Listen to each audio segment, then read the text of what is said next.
Thanks. Okay. I'm going to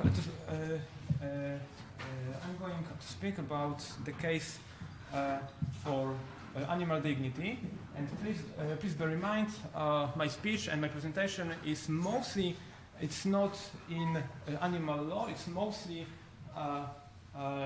in legal philosophy or even philosophy. So I will be talking about like more philosophical views, and I'm going well, and basically my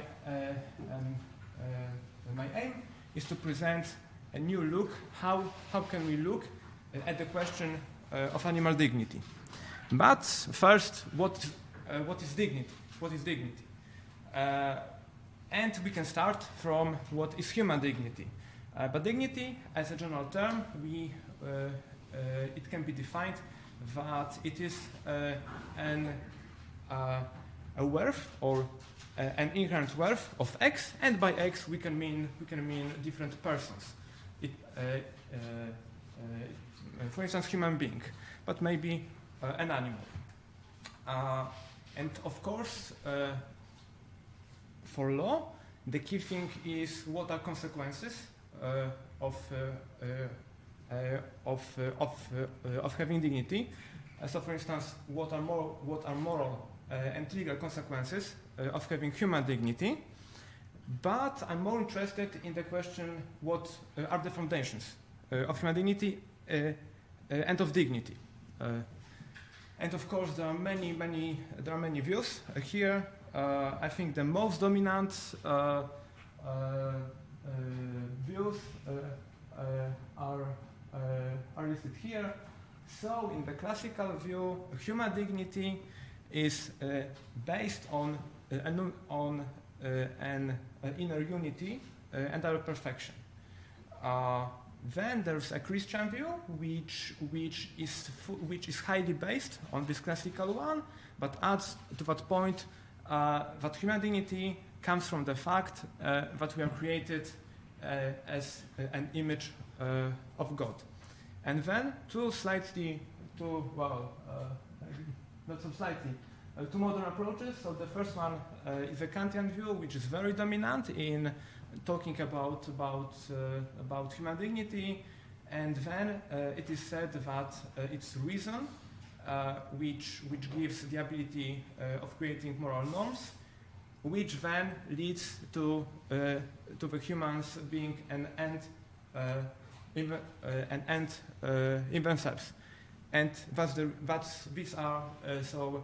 is a Kantian justification for human dignity. And then it's a modern approach, which I call, so just my name, Kantian and analytic, which combines the analytic notion of person with the Kantian view. So it adds to that fact what is person, and person in this account is a being that have mental states, have higher cognitive functions. And then it's easy combined with this reason, and so on. And the question is, and of course there can be many approaches to human dignity, but I think these are the most dominant. And the question is, well, first, what animal dignity could be, and secondly, whether these approaches to human dignity can help us in trying to justify the grounds for this concept. So, animal dignity, it would be an inherent worth of animal. I think that's quite clear. But the question is, what can be the foundation of animal dignity? And in my view, none of these accounts which are relevant for human dignity, none of them is really helpful, because the classical one were so first of all, it could be debated whether these traits are satisfied for animals, and secondly, which is like the general a remark. On a philosophical level, well, it has tons of assumptions and it's based on really strong philosophy, which perhaps we don't share now. The Christian one, very similar. So it's religious.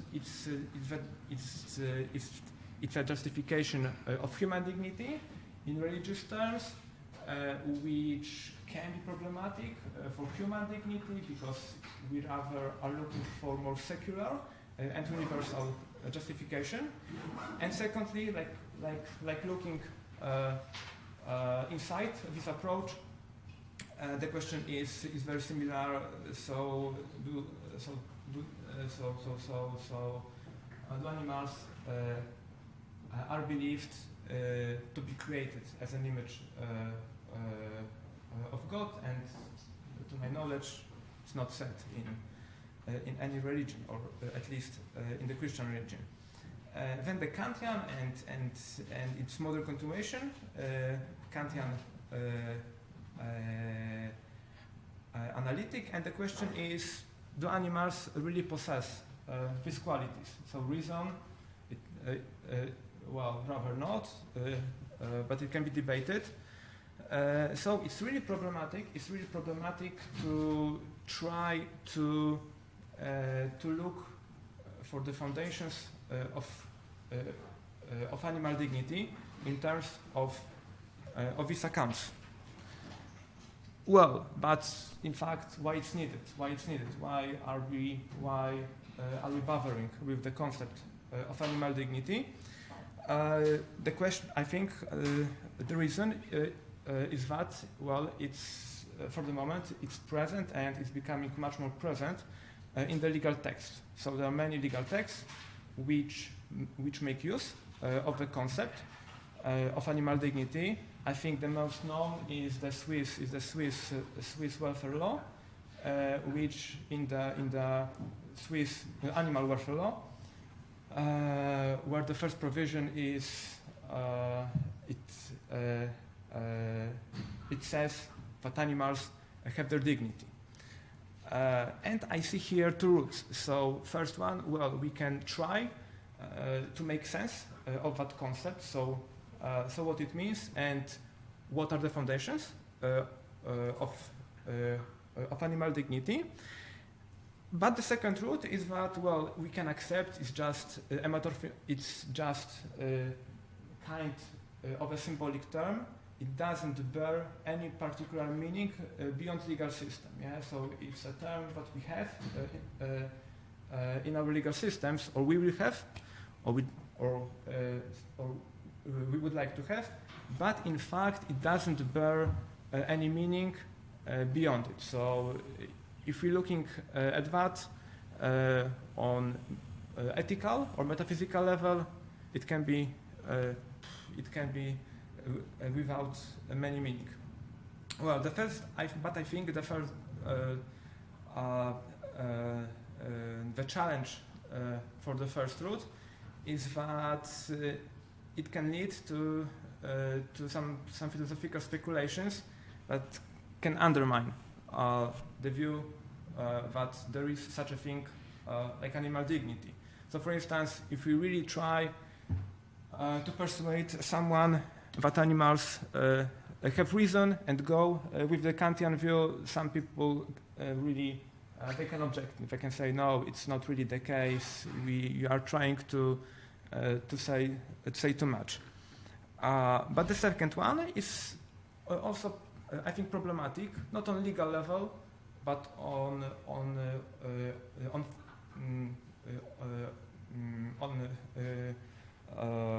ethical or metaphysical level. So it can work in law, but well, it can turn out that the whole protection of animals is based on something. Well, it's like it's put in vain. It's based on something which doesn't have a lot of meaning just beyond legal system. Of course, in law we have many functional terms. So, for instance, what kind of legal personhood has a found or a company. Well, not so much. It's just the construct of a legal system. But in my view, if we are trying to give foundations for animal dignity, we should not slide into just such legal constructs. So we should try to look for some strong basis.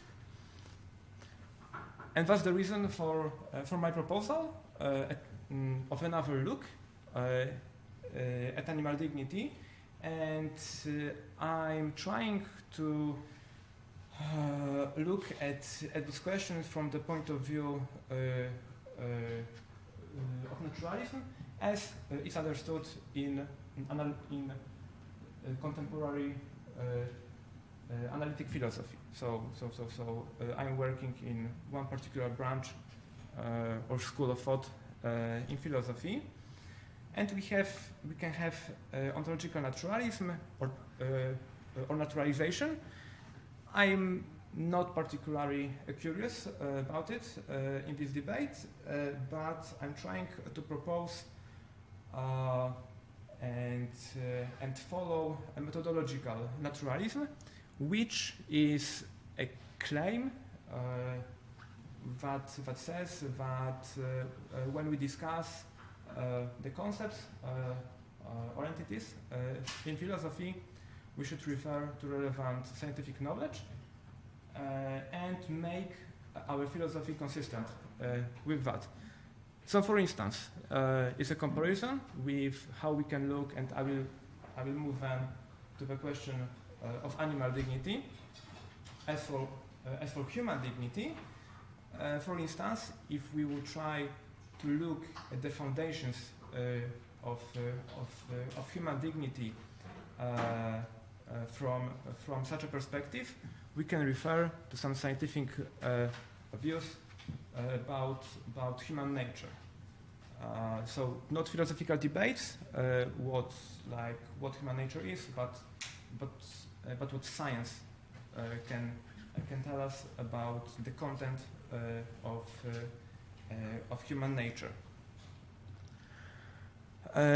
One of such proposals, well, in fact, it's my proposal, and my account is to take a look at evolutionary psychology, which by scientific means, which by doing comparative experiments, try to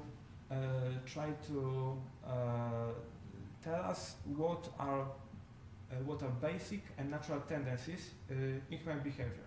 So the first point is that human nature is understood there as a set of dominant tendencies in human behavior, and nothing more. That should be, and these tendencies, they must be natural, so not learned in our social life, but natural. And a wide claim is that first there are such tendencies.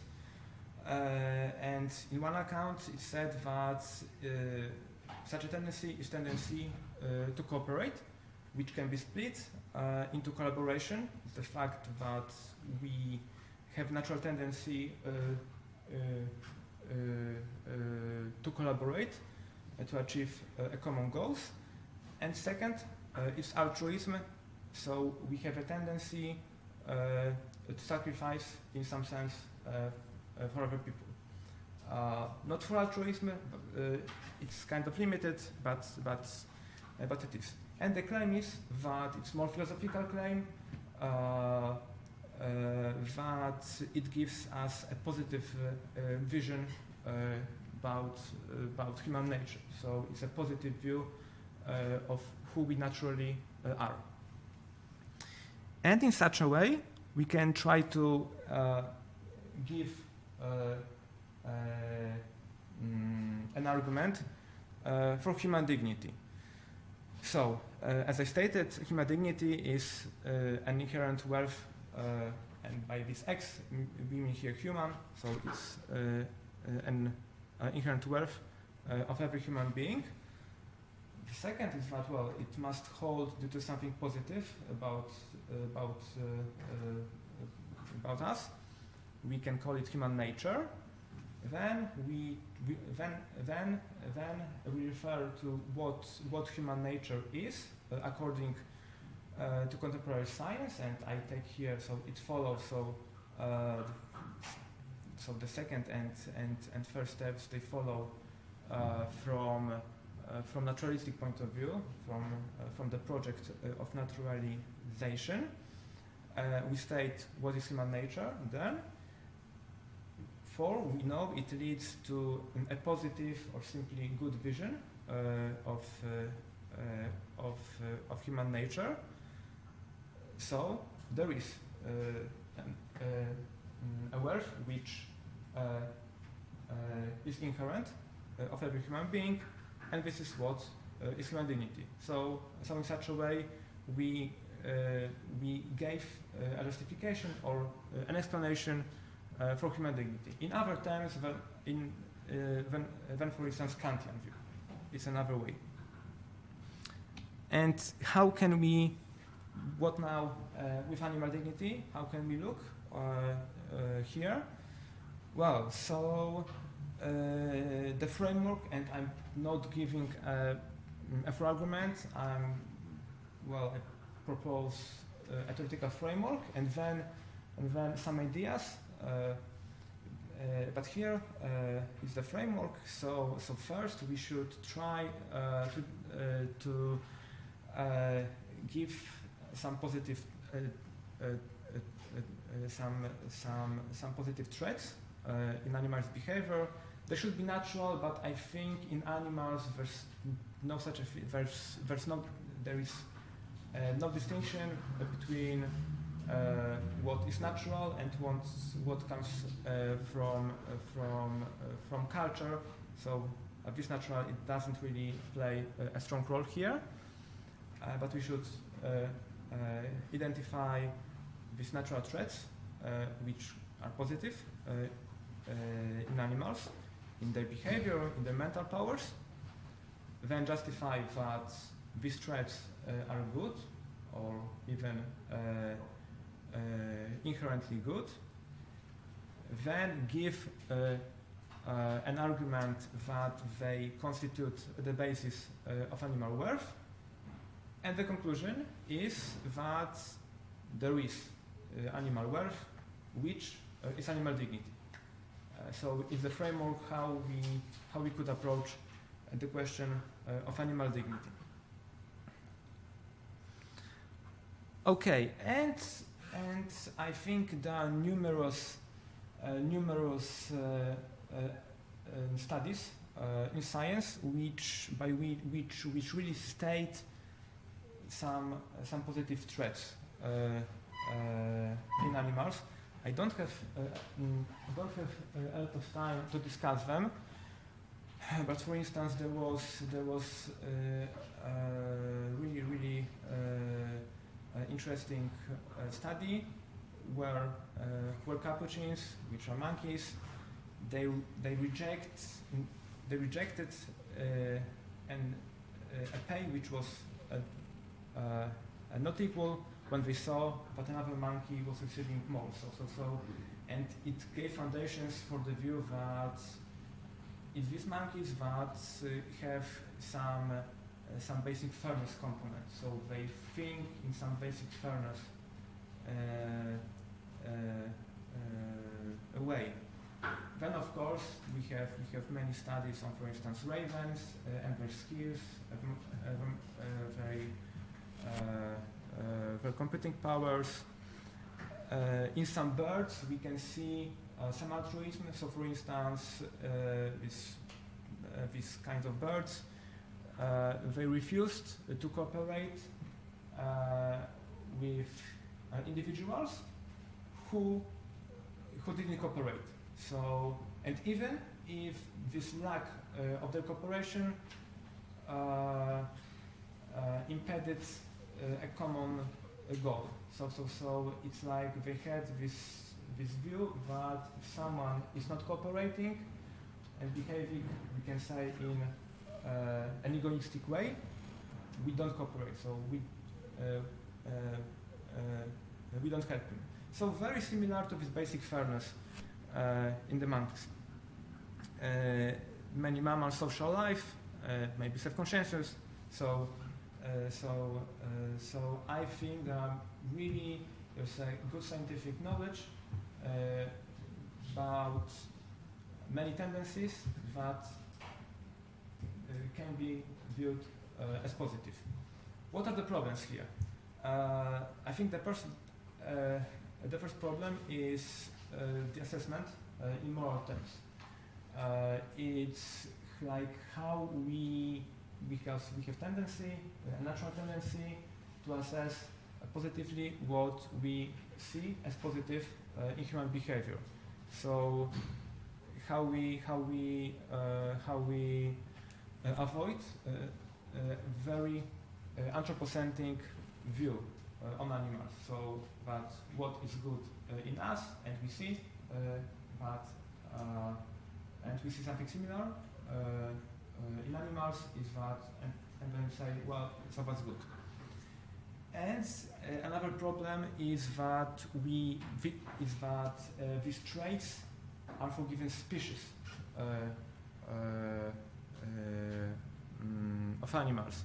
So, for instance, we could get animal dignity of some species, but it's rather not what we are looking for. We are looking for animal dignity, right? For all animals. And the last slide. I'm conscious of my time. But despite these challenges, I think there are some good points. So we are trying to make sense of the concept of animal dignity, which is present in law, and I guess it will become much more present. We doesn't slide into debate, for instance, on such concepts as personhood or agency, as you see, which would be the view which by far it's, if someone would like to look from a Kantian perspective, it could happen. As you can see, I didn't use such terms, and it's really not required in such an approach. It's consistent with scientific knowledge, and I think this approach doesn't need very strong and controversial philosophical background. So it's quite straightforward in that terms.